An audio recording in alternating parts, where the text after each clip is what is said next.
हेमंत सोरेन का बड़ा ऐलान। 14वीं जेपीएससी और 2 बैकलॉग परीक्षाएं रद्द। झारखंड विधानसभा में मुख्यमंत्री हेमंत सोरेन ने एक बहुत बड़ा फैसला सुनाया। उन्होंने ऐलान किया कि 14वीं जेपीएससी परीक्षा और 2 बैकलॉग परीक्षाओं को पूरी तरह रद्द किया जाएगा। यह फैसला छात्रों के लगातार बढ़ते आंदोलन और परीक्षा में हुई कथित गड़बड़ियों के दबाव में लिया गया है। साथ ही TDPL नाम की जिस एजेंसी ने ये परीक्षाएं कराई थीं, उसकी भी पूरी जांच कराने का आदेश दिया गया है ताकि सच्चाई सामने आ सके। रांची में छात्रों का शांतिपूर्ण साइलेंट मार्च, हाथों में फूल और खामोश जुबान। झारखंड की राजधानी रांची में जेपीएसएससी और जेएसएससी भर्ती परीक्षाओं में हुई कथित गड़बड़ियों के खिलाफ छात्रों का आंदोलन लगातार 18वें दिन भी जारी रहा। इस बार छात्रों ने प्रदर्शन का तरीका बदला और हाथों में फूल लेकर पूरी तरह खामोश रहते हुए एक साइलेंट मार्च निकाला। उनकी मांग साफ है, भर्ती प्रक्रिया में पारदर्शिता होनी चाहिए और दोषियों पर सख्त कार्रवाई होनी चाहिए ताकि आगे किसी छात्र के भविष्य के साथ खिलवाड़ न हो। झारखंड विधानसभा घेराव मामले में बड़ा एक्शन। 100 नामजद और 500 अज्ञात पर मुकदमा। झारखंड विधानसभा के घेराव के दौरान हुए हंगामे को लेकर पुलिस ने सख्त कार्रवाई करते हुए करीब 100 प्रदर्शनकारियों को नामजद कर FIR दर्ज की है, जबकि 500 अज्ञात लोगों के खिलाफ भी मामला दर्ज किया गया है। पुलिस अब सबूतों के आधार पर बाकी प्रदर्शनकारियों की पहचान करने में जुटी है। इसी बीच ABVP ने इस पूरे मसले पर देशव्यापी प्रदर्शन करने का बड़ा ऐलान कर दिया है, जिससे मामला और तूल पकड़ता दिख रहा है। संसद परिसर में NDA सांसदों का प्रदर्शन। झारखंड मुद्दा दिल्ली तक पहुंचा। झारखंड में छात्रों पर हुई कथित पुलिस कार्रवाई का असर अब दिल्ली की संसद तक पहुंच गया है। NDA के सांसदों ने संसद परिसर में इकट्ठा होकर झारखंड में छात्रों पर हुए लाठीचार्ज के खिलाफ जोरदार प्रदर्शन किया। सांसदों ने राज्य सरकार पर सवाल उठाते हुए मांग की कि जिम्मेदार अधिकारियों पर तुरंत कार्रवाई हो और छात्रों की मांगों को गंभीरता से सुना जाए ताकि यह मुद्दा जल्द से जल्द सुलझ सके। कैग रिपोर्ट में बड़ा खुलासा। झारखंड को 350 करोड़ का राजस्व घाटा। नियंत्रक एवं महालेखा परीक्षक यानी कैग की रिपोर्ट ने झारखंड सरकार की कार्यप्रणाली की पोल खोल कर रख दी है। रिपोर्ट के मुताबिक राज्य को करीब 327 करोड़ रुपए का राजस्व घाटा हुआ है, जबकि 1,60,000 करोड़ रुपए के खर्च का कोई ठोस हिसाब किताब ही नहीं मिला। इस रिपोर्ट ने सरकारी योजनाओं और राजस्व व्यवस्था में हुई बड़ी लापरवाहियों को उजागर कर दिया है, जिससे आम जनता के पैसों पर सवाल खड़े हो गए हैं। वंदे मातरम के अपमान पर अब 3 साल तक की जेल। राष्ट्रपति ने दी मंजूरी। राष्ट्रगीत वंदे मातरम को लेकर एक बड़ा और सख्त कानून अब लागू हो गया है। राष्ट्रपति द्रौपदी मुर्मू ने राष्ट्रीय गौरव अपमान निवारण संशोधन विधेयक को अपनी मंजूरी दे दी है। इस मंजूरी के बाद अब वंदे मातरम के गायन में जानबूझकर बाधा डालने या उसका अपमान करने वालों को 3 साल तक की जेल हो सकती है। इसके साथ ही वंदे मातरम को भी राष्ट्रगान जन गण मन जितना ही कानूनी संरक्षण मिल गया है।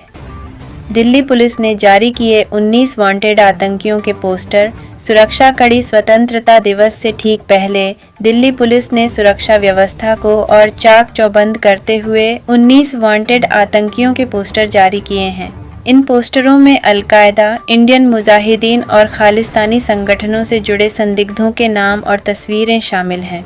पुलिस ने आम जनता से अपील की है कि वे सतर्क रहें और अगर कहीं भी कोई संदिग्ध गतिविधि नजर आए तो उसकी सूचना तुरंत नज़दीकी थाने को दें। छात्रों पर लाठीचार्ज के विरोध में झारखंड बंद। बीजेपी कार्यकर्ता सड़कों पर उतरे। छात्रों पर हुए कथित लाठीचार्ज के खिलाफ बीजेपी ने झारखंड बंद का आह्वान किया, जिसका असर सुबह से ही राजधानी रांची समेत कई इलाकों में दिखाई देने लगा। प्रदेश अध्यक्ष आदित्य साहू और नेता प्रतिपक्ष बाबूलाल मरांडी के आह्वान पर पार्टी कार्यकर्ता सड़कों पर उतर आए, यातायात बाधित किया और कई इलाकों में दुकानें बंद कराईं। पार्टी ने आरोप लगाया कि प्रशासन छात्रों को डरा धमकाकर आंदोलन खत्म कराना चाहता है। एयर इंडिया के पायलट का dope test positive, turbulence case में बड़ा खुलासा। एयर इंडिया की फुकेत से दिल्ली आ रही उड़ान में हुई भीषण टर्बुलेंस की घटना को लेकर एक चौंकाने वाला खुलासा हुआ है। जांच में सामने आया है कि उड़ान भर रहे पायलट का डोप टेस्ट पॉजिटिव पाया गया है, यानी वे नशे की हालत में विमान उड़ा रहे थे। इस घटना में कई यात्री और क्रू सदस्य घायल हुए थे। इस मामले ने विमानन सुरक्षा को लेकर गंभीर सवाल खड़े कर दिए हैं। अरुणाचल प्रदेश पर चीन के दावों को लेकर भारत सरकार ने दी सफाई। सोशल मीडिया पर अरुणाचल प्रदेश में चीन के धीरे धीरे कब्जा करने के दावे तेजी से फैल रहे थे, जिसके बाद भारत सरकार ने आधिकारिक तौर पर सामने आकर पूरी स्थिति स्पष्ट की। सरकार ने साफ किया कि सीमा पर भारतीय सेना पूरी तरह सतर्क और मुस्तैद है और अरुणाचल प्रदेश भारत का अभिन्न हिस्सा है। इस स्पष्टीकरण के जरिए सरकार ने अफवाहों पर विराम लगाने की कोशिश की है। ओमान की खाड़ी में कंटेनर शिप पर मिसाइल हमला, हड़कंप मचा। पाकिस्तान के तट के पास ओमान की खाड़ी में एक कंटेनर शिप पर मिसाइल हमला होने की खबर से हड़कंप मच गया। यह घटना रणनीतिक रूप से बेहद अहम मानी जाने वाली एक समुद्री मार्ग पर हुई, जिससे इलाके में सुरक्षा को लेकर चिंताएं काफ़ी बढ़ गई हैं। इस हमले के बाद अंतर्राष्ट्रीय समुदाय की नज़रें इस क्षेत्र में बढ़ते तनाव पर टिक गई हैं, क्योंकि यह जलमार्ग वैश्विक व्यापार के लिए बेहद अहम है। सीरिया के पूर्व राष्ट्रपति बशर अल असद को मौत की सज़ा। सीरिया की एक अदालत ने पूर्व राष्ट्रपति बशर अल असद को युद्ध अपराधों और मानवता के खिलाफ अपराधों का दोषी मानते हुए मौत की सज़ा सुनाई है। यह ऐतिहासिक फैसला उस सरकार के पतन के बाद आया है जिसने वर्षों तक सीरिया पर शासन किया। यह फैसला उन हजारों पीड़ितों के लिए एक बड़ा पल माना जा रहा है जिन्होंने इस शासन के दौरान अत्याचार झेला।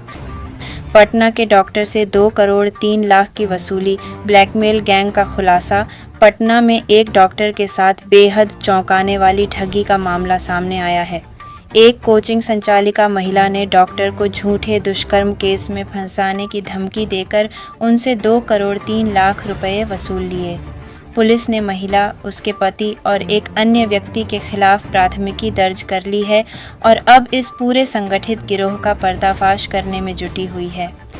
प्रशांत किशोर का बड़ा ऐलान, 10,000 युवाओं को नौकरी दिलाने का वादा।